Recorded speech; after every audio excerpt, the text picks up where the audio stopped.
नमस्कार मंडळी, साईप्रभा या चॅनलमध्ये आपलं स्वागत आहे। मंडळी, या व्हिडिओमध्ये आपण 2026 या वर्षाचं वार्षिक राशी भविष्य पाहणार आहोत। यात आपण करिअर, व्यवसाय, आर्थिक, धन, प्रेम व परिवार, आरोग्य, शुभ रंग, शुभ अंक आणि उपाय या प्रत्येक विभागाबद्दल सविस्तर जाणून घेणार आहोत। तर हा व्हिडिओ संपूर्ण जरूर पहा, म्हणजे योग्य ती माहिती तुमच्यापर्यंत पोहोचेल। आणि तुम्ही जर आपल्या या चॅनलवर नवीन असाल आणि आपल्या या चॅनलला सबस्क्राईब अजूनपर्यंत केलं नसेल तर सबस्क्राईब जरूर करा। चला तर मंडळी, उशीर न करता जाणून घेऊया 2026 या वर्षीचं वार्षिक राशी भविष्य। आणि रास आहे मीन। 2026 हे वर्ष मीन राशीसाठी करिअरमध्ये मोठ्या परिवर्तनाचे, जागृतीचे आणि स्वतःची क्षमता सिद्ध करण्याचे आहे। तुमची कल्पनाशक्ती, अंतर्ज्ञान आणि कलात्मकता या वर्षी तुमचे सर्वात मोठे साधन ठरणार आहेत। वर्षाच्या सुरुवातीला नोकरीत स्थिरता वाढेल आणि तुम्हाला तुमच्या कामासाठी योग्य ओळख मिळायला सुरुवात होणार आहे। शिक्षण, कला, संगीत, सिनेमॅटोग्राफी, डिझाईन, अध्यात्म, मानसशास्त्र, तंत्रज्ञान, कन्सल्टन्सी, मेडिकल आणि रिसर्च या क्षेत्रात असणाऱ्यांना विशेष यश मिळू शकते। मधल्या काळात बदलाची तीव्र इच्छा निर्माण होईल। जुनी नोकरी सोडून नवे काही करण्याची इच्छा वाढेल। प्रमोशन, बदल किंवा विदेशातून कामाचा ऑफर मिळण्याची शक्यता आहे। कार्यस्थळी काही दबाव किंवा स्पर्धा वाढू शकते, पण तुमची शांत वृत्ती आणि सातत्य तुम्हाला यश देईल। वर्षाच्या शेवटी कामात मोठे समाधान, प्रतिष्ठा आणि स्थिरता मिळणार आहे। मीन राशीच्या व्यावसायिक व्यक्तींसाठी 2026 हे वर्ष संधींनी भरलेले आणि नवे मार्ग उघडणारे आहे। तुमच्या कल्पकतेमुळे तुम्हाला व्यवसायात अनोखी प्रगती करता येणार आहे।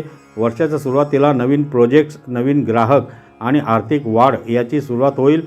कला, क्रिएटिव्हिटी, आध्यात्मिक सेवा, डिजिटल बिझनेस, शिक्षण, आरोग्य सेवा किंवा डिझाईन क्षेत्रातील व्यवसाय फायदेशीर राहणार आहेत। मध्यावधीत काही अनिश्चितता निर्माण होईल, कधी बाजारातील चढउतार तर कधी ग्राहकांचे बदलते व्यवहार, पण योग्य नियोजन, विश्वासार्ह लोकांशी सहकार्य आणि सावध गुंतवणूक केल्यास वर्षाचा मोठा भाग अत्यंत सकारात्मक राहणार आहे। वर्षाच्या शेवटी विस्तार, मोठे करार, परदेशी ग्राहक मिळण्याची संधी आणि व्यवसायातील प्रतिष्ठा वाढण्याची शक्यता जास्त आहे। मीन राशीसाठी आर्थिकदृष्ट्या 2026 हे वर्ष मध्यम पण स्थिरतेकडे नेणारे आहे। वर्षाच्या सुरुवातीला काही आवश्यक खर्च वाढतील, कुटुंब, घर, शिक्षण किंवा आरोग्याशी संबंधित, मात्र तुमचे उत्पन्नही हळूहळू वाढ होऊ लागेल। गुंतवणुकीसाठी हे वर्ष सावध पण फलदायी आहे।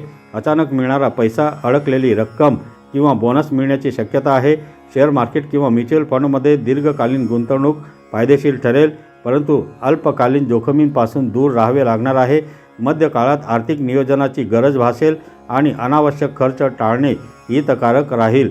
वर्षाच्या शेवटी बचत, नफ्यात वाढ आणि संपत्ती वाढण्याचे संकेत दिसून येतील। घर किंवा वाहन खरेदीची इच्छा पूर्ण होण्याची दाट शक्यता आहे। एकंदरीत हे वर्ष आर्थिक जबाबदारी आणि नियोजनावर भर देणारे राहणार आहे। मीन राशीसाठी 2026 हे वर्ष प्रेम आणि कुटुंबातील भावनिक स्थैर्य देणारे आहे।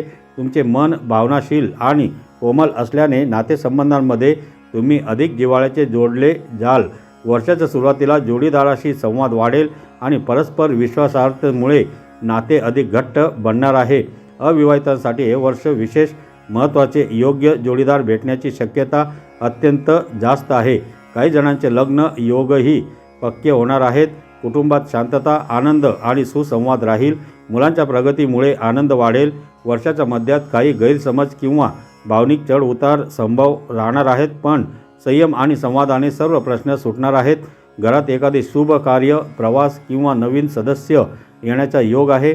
वर्षाच्या शेवटी कौटुंबिक आनंद, प्रेमाचा गोडवा आणि नात्यातील स्थिरता अधिक वाढणार आहे।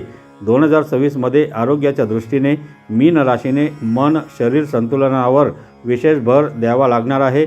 वर्षाच्या सुरुवातीला तणाव, थकवा, निद्रानाश किंवा पचनाशी संबंधित थोडीफार समस्या त्रास देऊ शकते, परंतु नियमित योग, ध्यान आणि व्यायाम, पुरेशी विश्रांती घेतल्यास हे लवकर सुधारेल।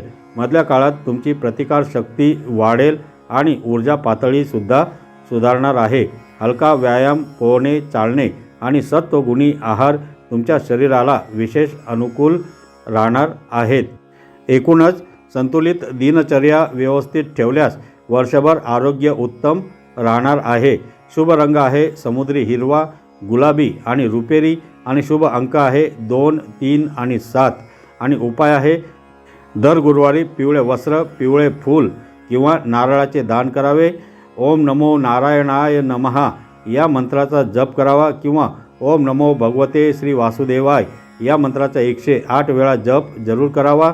शक्य तितके शांत राहावे, संयमी राहावे आणि आध्यात्मिक राहण्याचा प्रयत्न करावा. तर मंडळी, तुम्हाला ही माहिती कशी वाटली कमेंट करून नक्की सांगा. आणि हा व्हिडिओ जर तुम्हाला आवडला असेल तर या व्हिडिओला लाईक करा, शेअर करा आणि आपल्या चॅनलला सबस्क्राईब जरूर करा. धन्यवाद.